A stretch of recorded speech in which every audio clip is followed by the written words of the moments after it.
ፕሬዝዳንት ግዚያዊ ምምሕዳር ትግራይ አቶ ጌታቸው ረዳ ኣብ ዝሓለፈ ሰሙን ኣብ ኣዋሰንቲ ከባቢታት ትግራይና ኣምሓራን ዘጋጠመ ግጭት ስሩዕ ሓይልታት ዝተሳተፍሉ ጎንፂ ከም ዘይኮነ ተዛሪቦም ንሱ ትማል ሶሉስ ምሸት ምስ ፎከስ ኦን ኣፍሪቃ ኣብ ዝገበሮ ጻንሒት እቲ ጎንፂ ኣብ መንጎ ክልቲኦም ክልላት ዘለዎ ኣባላት ሚሊሻ ዝነበረ ብምባል እቲ ኣብ ሰሜን ኢትዮጵያ ዝነበረ ኩናት ሓድሕድ ጠጠው ንምባል ዝተፈረመ ስምምዕ ፕሪቶሪያ ክትግበር ዘይደልዩ ኣካላት ግን ጎንፅን ምፍጣር ይጽዕሩ ኣለዉ ክብል ከሲሱም ይኹን እምበር እዞም ናይ ውሽጥን ግዳምን ዝበሎም ኣካላት ብሽም ኣይጸዋዕን ኣቶ ጌታቸው ረዳ ብዛዕባ እቲ ዝሓለፈ ሰሙን ዘጋጠመ ግጭት ከረድእ እንከሎም ገለ ብሸነኽ ኣምሓራ ዝድገፉ ኣባላት ሚሊሻ ዝተፈላለዩ ዘስጉ ምንቅስቓሳት ክገብሩ ጸኒሖም እዮም በኣና ወገን ዘለዎ ኣባላት ሚሊሻ ኣንዕኡ ምላሽ ሂቦም ክብል ገሊጹ ነዚ ስዒቡ ምምሕዳር ክልል ኣምሓራ ዘውፅኦ መግለጺ ኣብ ባይታ ዘሎ ሓቂ ዘገናዘበ እዩ ዝበለ ኣቶ ጌታቸው ረዳ ኣብቶም ንክልቲኡ ክልላት ዘሳሕቡ ከባቢታት ዘሎ ዘይሕጋዊ ምምሕዳር ኣብ መንጎ ማእከላይ መንግስትን ህወሓትን ዝተበጽሐ ስምምዕ ሰላም ሙሉእ ብሙሉእ ተግባራዊ ንኸይከውን ይገብር ኣሎ ክብል ገሊጹ ኣብ መንጎ ትግራይና ኣምሓራን ወይ ፌደራል መንግስትን ትግራይን ግጭት ኣይነበረን ኣጋጣሚ ኮይኑ ግን ክልል ኣምሓራ መግለጺ ኣውፂኦም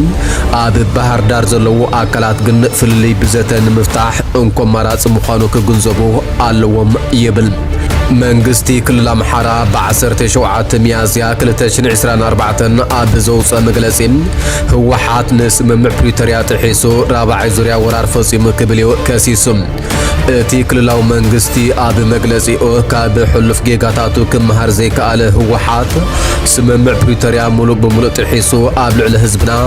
ራብዓይ ዙርያ ወራር ፈጺሙ ክብል ከሲሱ እቲ ክልል ነዚ ዝገለጸ ኣብተን ክልቲኦም ምምሕዳራት ዝሳሓቡ ዘለዉ ከባቢታት ራያ ንመዓልታት ዝጸንሐ ውግእ ድሕሪ ምክያዱን ሓይልታት ምክልኻልን ፖሊስ ፌደራልን ናብ ከተማታት ከም ዝኣተውን ዕጡቓት ህወሓት ድማ ኣብ ዙርያቲ ከባቢታት ከም ዝኣተውን ድሕሪ ምግላጺኦም ፕሬዝዳንት ግዚያዊ ምምሕዳር ትግራይ ነዛ መልኪቱ ንቢቢሲ ኣብ ዝሃቦ መብርሂም ኣብዞም ከባቢታት ዝርከቡ ዘይሕጋዊ ምምሕዳራት ኣምሓራ ንምፍራስ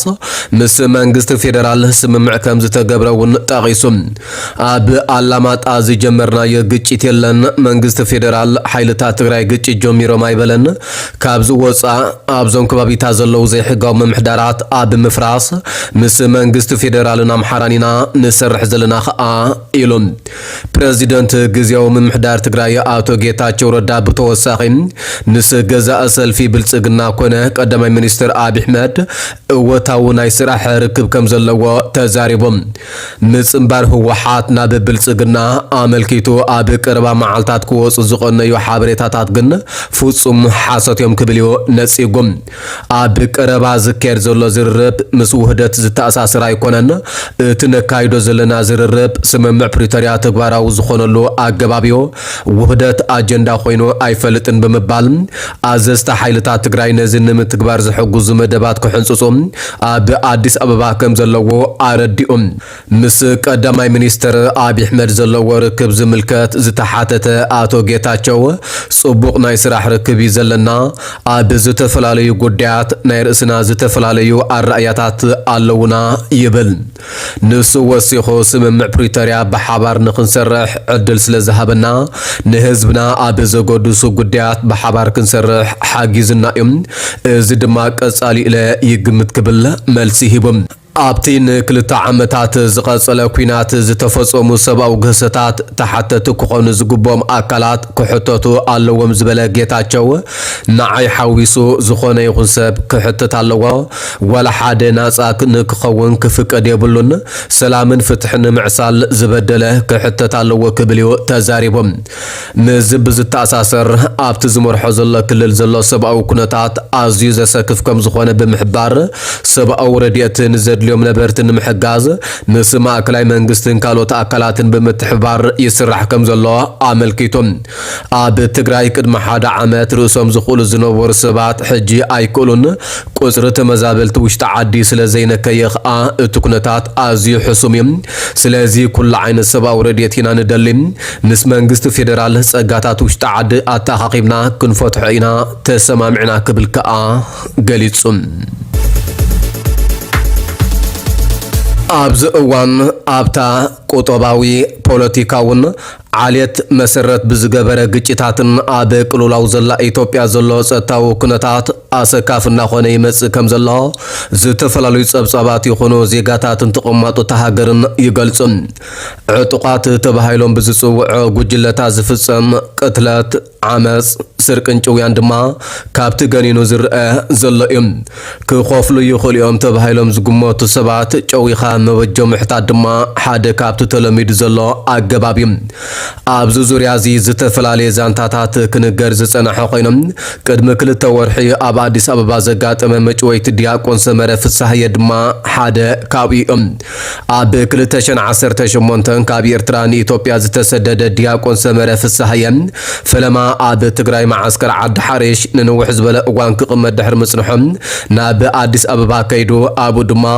ብስራሕ ታክሲ ስድሩ እናመርሐ ክነብር ጸኒሖም ኣብ ዝሓለፈ ወርሒ ለካቲት ግን ከም ወትሩ ስራሕ ኮንትራት ኢሉ ካብ ገዛ ምስ ወፀ ንሱን መኪኑን ኣበይ ከም ዝኣተው ኣይተፈልጠን እቶም መንነቶም ዘይተፈልጠ ጨውየሞ ከም ዘለዉ ዝገለጹ ኣካላት ስድርኦ 1 ሚልዮን ብር ተኸፊሎም ንዕኡን መኪኑን ክለቅዎም ምዃኖም ከም ዝተሓበሮም በዓልቲ ቤቱ ኣስቴር ወልዱ ንቢቢሲ ተዛሪባ ኣስቴር እቲ ንልዕሊ 2 ኣዋርሕ ህጣሙ ጠፊኡ ዘሎ በዓል ቤታ ዲያቆን ሰመረ ነታ ዝጣፍኣላ ንግሆ ክትዝክር እንከላ መጀመርታ ንግሆ ሰዓት 11 ፍርቓን ሓደ ሰብ ኮንትራት ኢሉ ደው ኢሉልኡ ካብ ገዛ ወፂኡ ድሕሪዚ ከባቢ ሰዓት 2 እንታይ ደኣ ደንጉኻ ክብል ምስ ደወል ኩሉ ግን ቴሌፎኑ ተዓጽያ ቀዳም ዝወሰድዎ ንሰሉስ ግን ገለ ሰባት ቴሌፎን ደው ኢሎም 1 ሚልዮን ብር ተኸፊልኩም ንዕኡን መኪኑን ክንለቆም ኢና ኢሎምና ትብል እቶም መንነቶም ዘይተፈልጡ ጨወይቲ ዲያቆን ሰመረ ኣብ ሰሙኑ ደው ኢሎም 1 ሚልዮን ብር ኣብ ዝሓተትሎ ቤተሰብ ሕራይ ገንዘብ ክንከፍል ኢና ብምባል ድምፁ ኣስሙዑና ኢሎም እኳ እንተሓተቶ ንግዳይ ምስ ስድራ ቤቱ ከራኸብዎም ኣይከኣሉን ብከምዚ ኩነታት ድማ ካብታ ዝጨወይሉ ቀዳመይቲ ሰሙናት ሒዞም ንዝቐጸላ 3 ሳምንታት ድምፁ ፈጺሞም ከየስምዑ ንስድራ ቤት 1 ሚልዮን ብር ክኸፍሉ ብተረጋጋሚ ደወሉሎም ይኹን እምበር እቶም ድሕነት ዲያቆናት ጊእዎም ሰለም ከየበሉ ዝሓዱ ዘለዉ ቤተሰቦም ወላኳ ሕራይ ክንከፍል እንተበሉ ድምፁ ዘይምስምዖም ግን ላንጋላንጋ ገይርዎም ከም ዘሎ ኸኣ ይሕብሩ ድሕሪዚ ግን እቶም ደጋጊሞም ገንዘብ ክፈሉሞ ምስ መኪናኡ ክንለቆ ኢና ዝብሉ ዝነበሩ መንነቶም ዘይተፈልጠ ጨወይቲ ጸጥ ኢሎም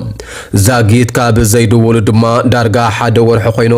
ስድራ ቤት ከኣ ኣብ ሰንፍላል ከም ዝርከቡ ይሕብሩ ዲያቆን ሰመረ ፍሳህየ ሳላ ሙቕሉልን ርጡብን ባህሪኦ ኣብዚ ቀረባ እዋን ኣዕሩኹን ፈተውትን ኣዋጽኦም ብዝገዝኡሉ መኪና ታክሲ ብምዝዋር ክሳብታ ተጨዊ ዳሃይ ዘጥፋላ ሰዓት ኣብ ሃይለ ጋርመንት ዝበሃል ከባቢ ናብርኡ ክመርሕ ከም ዝጀመረ ናይ ቀረባ ቤተሰቡ ዮሃንስ አረፋይነ ገሊጹ ከም ዲያቆን መጠን ሰመረ ምስ ሰባት ዘለዎ ርክብ ትሕትናን ሓልዮትን ዝመልኦ እዩ ንነፍሰይ ከይበለ ንሰብ ክሕሾ ባህሊ መጸናንዒ ብምዃኖም ኣዕሩኽትን ፈተውትን ካብዝን ካብትን ኢሎም መንቀሳቐሲ ክኾነ ካብ ብምባል እዮም ሞራል ክኾኖ መኪና ገዚኦምሉ ታክሲ ክዝውር ጀሚሩ ድማ ይብል እቲ ኮይንዎ ዘሎ ኩነት ንዓይኒ ቤተሰብ ይኮነን ንማንም ኣብዚ ኣዲስ ኣበባ ዝርከብ ዘስደምም እዩ ሃንደበታዊ ኣጠፋፍኣ ይጠፍኡ ብምባል ነቲ ኩነታት ብሓዘን ይገልጾም እዚ ኩነታት ምስ ኣጋጠመ ኣስቴር ምስ ወዳሓት ንኦ ብምዃን ናብ ፖሊስ ከም ዘመልከተት እያ ገሊጻ ካብቲ ኣብ ጋርመንት ዝርከብ መደበር ፖሊስ ናብ ጎተራ ክሳብ መደበር ፖሊስ ፒያሳ ኸኣ ኣምሪሖም ክሳብ ሕጂ ድማ ፖሊስ ነቲ ጉዳይ ይከታተሎ ከም ዘሎ ጥራይ ከም ዝሓበርዎም ተረድም ኣብዚ እዋንዚ ከም ዝበለ ተርእዮ ኣብ ኢትዮጵያ ሽግር ኮይኑ ዘሎ ኮይኖም ቅድሚ ሕጂ ዝተፈላለየ ዕድመን ድሕረ ባይታን ዘለዎም ኤርትራውያን ስደተኛታት ይኾኑ ኢትዮጵያውያን በብግዚኡ ከም ዝተጨውን ገለ ከም ዝተታሕዞ ገለ ድማ ተኸፊልዎም ከም ዝወፁ በብእዋኖ ቢቢሲ ዘዘራረቦም ስድራ ግዳያትን መቕረብን ይገልጹ